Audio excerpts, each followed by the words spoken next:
ఇక ప్రధానంగా ఏదైతే ఈ తెలంగాణ భూభారతి 6/6/2024 చట్టంలో కొన్ని ప్రధానమైన అంశాలని తమరి ద్వారా ఈ సభలో ఉన్న సభ్యులకే కాకుండా రాష్ట్రంలో ఉండే లక్షలాది రైతన్నలకు భూమినే నమ్ముకొని భూమే వారి జీవితం అనుకునే వారికి ఉపయోగపడే విధంగా కొద్దిగా టైం తీసుకున్నా అనుకున్న టైంకి ఈలేకపోయినా సంవత్సరం అయింది, ఇంకా మీ చట్టం ఎప్పుడు తీసుకొస్తారు, ధరణి ఎప్పుడు బంగాళాఖాతంలో వేస్తారని అనేక సందర్భాల్లో అనేక మంది మిత్రులు వేదిక మీద కూడా దాన్ని వక్ర రూపంలో మాట్లాడారు. అధ్యక్ష, లేట్ అయిన మాట వాస్తవం. నాకు తెలిసి ఏదైతే ఈ ధరణిని ఈ చట్టాన్ని తయారు చేసే దాంట్లో ఒక కమిటీని కాన్స్టిట్యూట్ చేశామో ఆ కమిటీ అనేక పర్యాయాలు నాకు తెలిసి 22-23 సార్లు ప్రజల నుంచి వివిధ అభిప్రాయాలు సేకరించిన తర్వాత కూడా 22-23 సార్లు డ్రాఫ్ట్లు మారుస్తూ రాత్రి కూడా 1-2 అంశాల్లో పరి విధాలు ఆలోచించి సామాన్య ప్రజలకు ఇబ్బంది కలగకుండా ఉండే విధంగా ఈ చట్టాన్ని తేవాలని ఆ దిశలో లేట్ అయిందే తప్ప చట్టాన్ని సభలో ప్రవేశపెట్టాలి అనుకుంటే ఏదో ఒక చట్టం ప్రజల మీద సామాన్యుల మీద రుద్దాలి అని అనుకుంటే ఇంత టైం పట్టి ఉండేది కాదు అధ్యక్ష. ఎందుకంటే ఒక చట్టాన్ని చేసేటప్పుడు ఆ చట్టంలో గతంలో జరిగిన పొరపాట్లు మళ్ళీ తిరిగి పునరావృతం కాకుండా ఉండే విధంగా పరి విధాలుగా ఆలోచించి ప్రతి లైను క్షుణ్ణంగా పరిశీలించి అనుభవజ్ఞులైన అధికారులే కాదు మేధావులతో చర్చించి ఈ చట్టాన్ని తయారు చేయటం జరిగింది అని తమరి ద్వారా మరొక్కసారి ఈ సభలో ఉన్న సభ్యులకి రాష్ట్ర ప్రజలకి కూడా తెలియజేస్తున్నాను. అధ్యక్ష, ప్రధానంగా కొన్ని అంశాలు తమరి ముందుంచుతాను. ఈ 2020 చట్టంలోని తప్పులని అధ్యయనం చేసి ఈ భూభారతి ద్వారా పూర్తిగా ఎవరైతే నిరుపేదలున్నారో ఈ రాష్ట్రంలో భూములున్న వాళ్ళు 5 కుంటలు 10 కుంటలు 20 కుంటల భూములుండి ఆ భూమి ఫిజికల్గా అంటే పొజిషన్లో వాళ్ళు ఉన్నారే తప్ప పేపర్ మీద లేక ఇబ్బంది పడుతున్నారో భూములున్న ప్రతి వారికి పూర్తి భద్రత కల్పించే విధంగా ఈ 2024 చట్టాన్ని తయారు చేశామని సవినయంగా మరొక్కసారి తెలియజేస్తున్నాను. అధ్యక్ష, ఏదైతే ధరణిలో పార్ట్ బికు సంబంధించి 18 లక్షల ఎకరాల 18,26,000 ఎకరాలు పార్ట్ బిలో ఉంది. అధ్యక్ష, ఈ పార్ట్ బిలో ఉండే 18,26,000 ఎకరాలని ఈ చట్టం ద్వారా అది ప్రైవేటు భూమా గవర్నమెంట్ భూమా ప్రైవేటు భూమై 2014కు ముందు పాస్బుక్లుంటే ఏ కారణం చేత ఈనాడు దాన్ని పార్ట్ బిలో పెట్టారు. ఇది కోర్టులలో ఉన్నదైతే కోర్టుల పరిధిలో ఉన్నదైతే దాని గురించి మనం దీంట్లో చర్చించడంలా, ఎందుకంటే కోర్టు నిర్ణయించిన తర్వాతే దాన్ని మనం పరిష్కరించగలుగుతాం.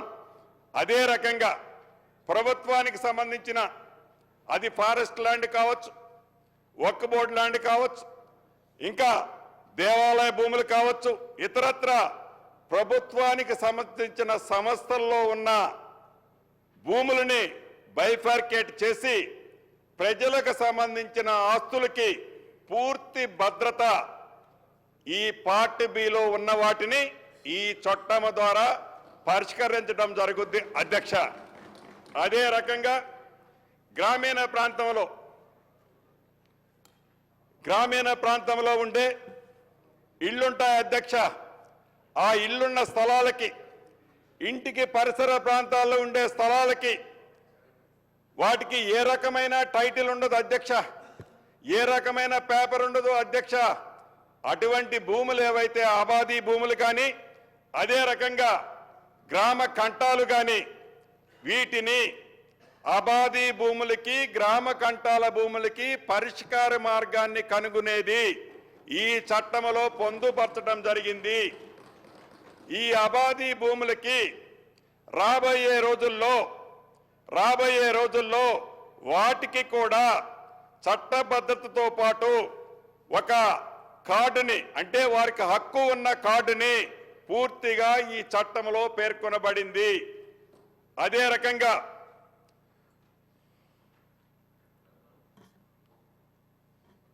భవిష్యత్తులో భూ వివాదాలకి పరిష్కార మార్గం ఏదో ఒకటి కనుక్కోవాల్సిన అవసరం ఉంది అధ్యక్ష. భూములు పాస్బుక్లు ఒకరి పేరుతో ఉంటాయి, పొజిషన్లో ఒకరుంటారు, పొజిషన్ ఎక్కువ ఉంటుంది, పాస్బుక్ తక్కువ ఉంటుంది, పాస్బుక్ ఎక్కువ ఉంటుంది, పొజిషన్ తక్కువ ఉంటుంది. దీనికి పరిష్కారం పొజిషన్లో ఎవరికి ఎంత భూమి ఉందో సర్వే చేయాల్సిన అవసరం ఉంది. దీనికి శాశ్వత పరిష్కారం తెలంగాణలో ఉండే ప్రతి ఎకరాకి ఒక భద్రత మనం కల్పించాలి అంటే పొజిషన్లో ఎవరున్నారు అనేది సర్వే చేసి దానికి సంబంధించిన పూర్తి రికార్డు, పూర్తి హక్కులు కల్పించేది ఈ చట్టంలో పేర్కొనబడింది అధ్యక్ష. ఇది కష్టంతో కూడుకున్న పనే. కొన్ని చోట్ల ఒక 5%, 10% విమర్శలు వచ్చే మాట వాస్తవం. అయినా కూడా ఇప్పుడే కాకుండా ఒక పద్ధతి ప్రకారం దీన్ని సేకరించే విధంగా చట్టంలో ప్రొవిజన్ కల్పించడం జరిగింది అధ్యక్ష. అదే రకంగా ఇక రిజిస్ట్రేషన్ చేసేటప్పుడే దస్తావేజులున్న రిజిస్ట్రేషన్లో చేసేటప్పుడే ఆ భూమిని ఎవరైతే కొనుక్కుంటారో వారికి అదే నిమిషంలో మ్యుటేషన్ కలిగే అవకాశాన్ని గత ప్రభుత్వం కల్పించింది అధ్యక్ష. నాకు ఒక డాక్యుమెంట్ ద్వారా ఒక ఆస్తి సక్రమిస్తే ఆ ఆస్తిని నేను వేరే వాళ్ళకి అమ్ముకునేటప్పుడు నా ఆస్తి నాకేదైతే టైటిల్లో నా పేరుందో ఇమ్మీడియట్లీగా ఆ ఆస్తిని కొనుక్కునే వాళ్ళకు కూడా మ్యుటేషన్ చేసే అంశాన్ని అన్నిటికీ అదే పెట్టారు. మేము ఈ చట్టంలో దీన్ని 3 రకాలుగా విభజించడం జరిగింది అధ్యక్ష. మొదటి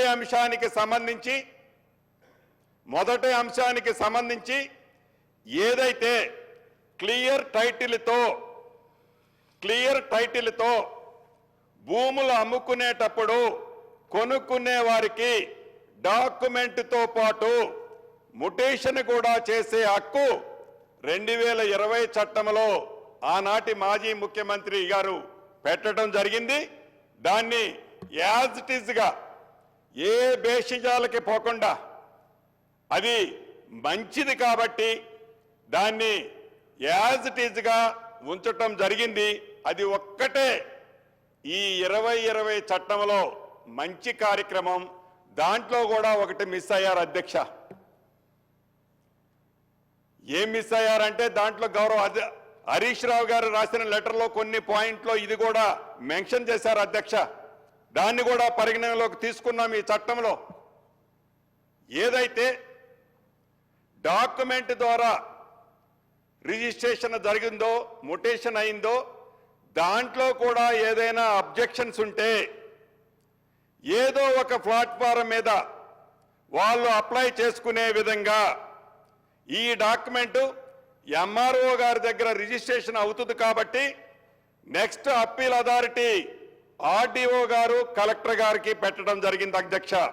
ఎవరికైనా అభ్యంతరం ఉంటే అప్పీల్ అథారిటీని ఈ చట్టంలో పొందుపరచడం జరిగిందని తమర ద్వారా ఈ సభ్యులకి ప్రజలకి తెలియజేయడం జరుగుతుంది అధ్యక్ష. అంతేకాదు ఏదైతే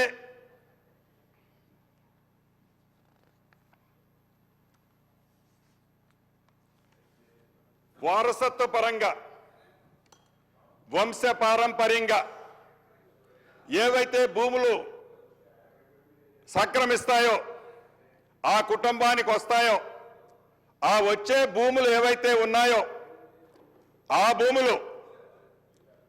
భూములు వారు రిజిస్ట్రేషన్ చేసేటప్పుడు గత చట్టంలో సేమ్ ఇందాక డాక్యుమెంట్తో ట్రాన్స్ఫర్ అయ్యేది ఎలా ఉందో అదే విధంగా ఇక్కడ కూడా పొందుపరచడం ఆనాటి 2020 చట్టంలో ఉంది అధ్యక్ష. దానితో వంశపారంపర్యంగా వచ్చే టైటిల్కి సంబంధించిన ఆస్తుల విషయంలో అనేక గ్రామాలలో పట్టణాలలో ఈ విషయంలో అనేక ఇబ్బందులు ఎదురవుతున్నాయి అధ్యక్ష. ఆ కారణంగా వంశపారంపర్యంగా ఏ ఆస్తులైతే వస్తున్నాయో ఏ ఆస్తులైతే రిజిస్ట్రేషన్ చేస్తున్నారో దాన్ని యాజ్ ఇట్ ఈజ్గా స్పాట్లోనే ముటేషన్ చేయకుండా వంశపారంపర్యంగా ఎంతమందికి ఆ ఆస్తి మీద హక్కుందో ఒక్కసారి పునఃపరిశీలన చేసుకొని దానికి కూడా ఒక కట్ ఆఫ్ డేట్ పెట్టి ఆ కట్ ఆఫ్ డేట్ ప్రకారం దాన్ని ముటేషన్ చేయాలనేది ఈ చట్టంలో పొందుపరచబడింది అధ్యక్ష. అయితే అక్కడ నుంచి ఏదైతే వారికి ఏదైనా సమస్య ఉంటే వారికి ఏదైనా ఇబ్బంది ఉంటే ఆ సంబంధించిన డాక్యుమెంట్ కూడా నెక్స్ట్ అప్పీల్ అథారిటీ అది ఆర్డీఓ గారు కలెక్టర్ గారు కూడా నెక్స్ట్ అప్పీల్ అథారిటీ ఏర్పాటు చేయడం జరిగింది అధ్యక్ష. ఇక మూడో భాగం ఈ రిజిస్ట్రేషన్లో మూడో భాగమైంది ప్రధానమైంది అధ్యక్ష. వారసత్వం అదే రకంగా క్లియర్ టైటిల్తో కాకుండా కోర్టుల ద్వారా ఓఆర్సీ ద్వారా 38E ద్వారా ఇలా ఒక 14 రకమైన అంశాలు ఉన్నాయి అధ్యక్ష. ఈ 14 రకాలైన అంశాలు ఏవైతే ఉన్నాయో ఈ 14 రకమైన అంశాలకు సంబంధించిన రిజిస్ట్రేషన్లు ఉన్నాయో ఏదైతే ఈ రిజిస్ట్రేషను ఎంఆర్ఓ గారు చేస్తే ఈ చేసిన ఎంఆర్ఓ గారిది ముటేషన్ చేసే రైటు ఆర్డీఓ గారికి పెట్టడం జరిగింది అధ్యక్ష. ఈ ఆర్డీఓ గారికి పెట్టడం వల్ల ఒకసారి క్రాస్ చెక్ జరగడం జరుగుద్ది. అదే రకంగా ఆర్డీఓ గారి పైనున్న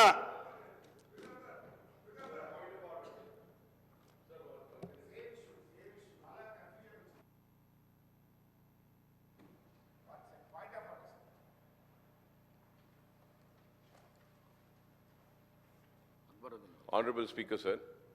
Sir, I just need one clarification from the chair, sir, is that the bill has been introduced now.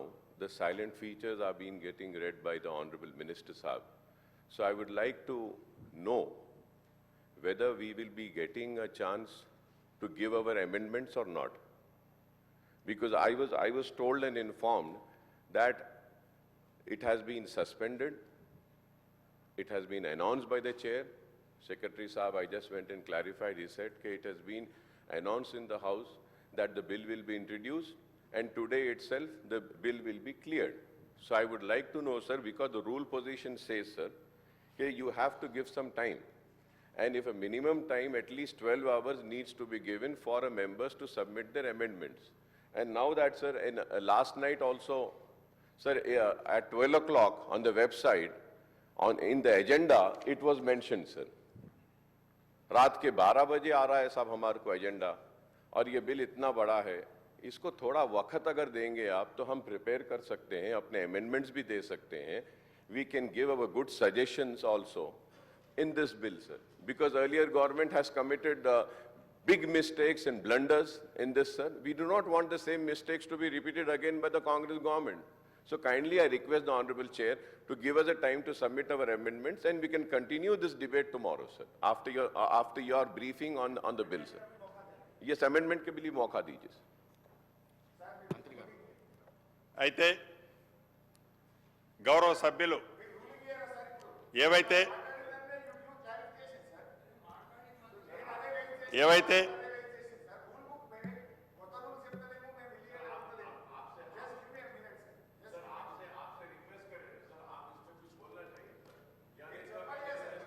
నేను క్లారిఫై అంటే నేను మాట్లాడుతున్నా మినిస్టర్ సాబ్ క్లారిఫై నేను దాని గురించి కూడా మనం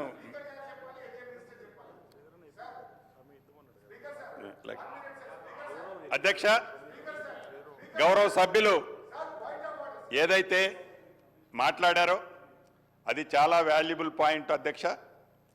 తప్పకుండా ఏదైతే బిల్లు మేము ఈ సభలో ప్రవేశపెట్టామో ఇందిరమ్మ ప్రభుత్వంలో మంచి సూచనలు వారు మాట్లాడేటప్పుడు ఇస్తే తప్పకుండా వాటిని దీంట్లో కరెక్ట్ చేయడానికి కూడా ప్రభుత్వానికి బేసిజాలు లేవు అధ్యక్ష. వెరీ క్లియర్ అధ్యక్ష, ఎక్కడా బేసిజాలు లేవు అధ్యక్ష.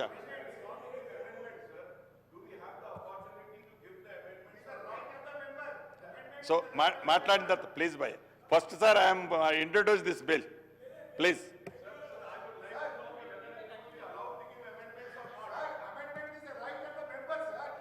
అధ్యక్ష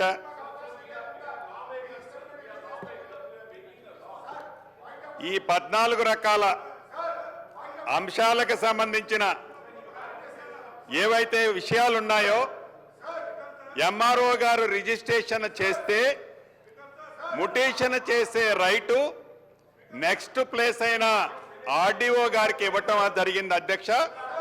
ఈ చేసిన ముటేషన్ మీద ఏమైనా అభ్యంతరాలుంటే ఆ అభ్యంతరాలని నెక్స్ట్ అప్పీల్ అథారిటీ కలెక్టర్ గారు మరియు ల్యాండ్ ట్రిబ్యునల్ కూడా ఏర్పాటు చేయడం జరుగుతుంది. ఈ కలెక్టర్ గారు ల్యాండ్ ట్రిబ్యునల్తో కూడా అప్పీల్ చేసుకునే అవకాశాన్ని ఈ బిల్లులో పొందుపరచడం జరిగింది అధ్యక్ష. ఇక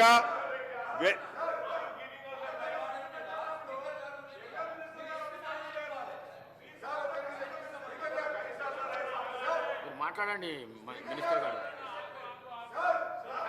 ఇక వెరీ ఇంపార్టెంట్ ఇష్యూ అధ్యక్ష, సాదా బైనామాలు. ఈ సాదా బైనామాలకు సంబంధించిన అంశంలో సాదా బైనామాలకు సంబంధించిన అంశాలలో గత ప్రభుత్వంలో ఒక పొరపాటు జరిగింది అధ్యక్ష.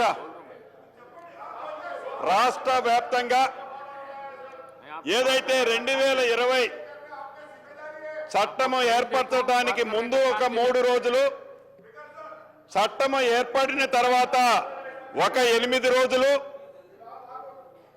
రాష్ట్రంలో ఉండే సాదా బైనామాలకి అప్పీల్ చేసుకోమని ఆనాటి ప్రభుత్వం సూచన చేసింది అధ్యక్ష. ఈ సాదా బైనామాలు ఆ పీరియడ్లో ఏదైతే 2020 अक्टूबर 10 वరకు दे रहा हूं आपको टाइम दे रहा हूं बात करने के लिए जब बात करें अभी दे रहा हूं नहीं टाइम दे के दे रहा हूं आपको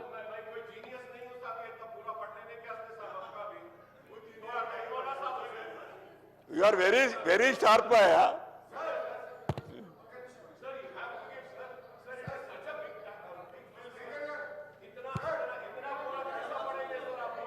అధ్యక్ష. ఈ సాదా పరిణామాలకు సంబంధించి ఒక్క నిమిషం నేను మీరు మళ్ళీ మాట్లాడితే కానీ ఇప్పుడేమీ బ్రేక్ ఇవ్వట్లేదు కదా, ఇప్పుడు అప్పుడే ఆమోదం కావడం లేదు కదా, మీ డిబేట్ ఉంటుంది కదా అధ్యక్ష.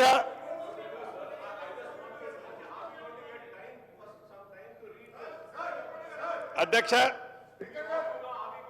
ఈ సాదా బైనామాలకు సంబంధించి ఏదైతే ఆనాటి ప్రభుత్వంలో 2020 యాక్ట్ వరకు 2020 యాక్ట్లో నవంబర్ 10వ తారీఖు వరకు ఏవైతే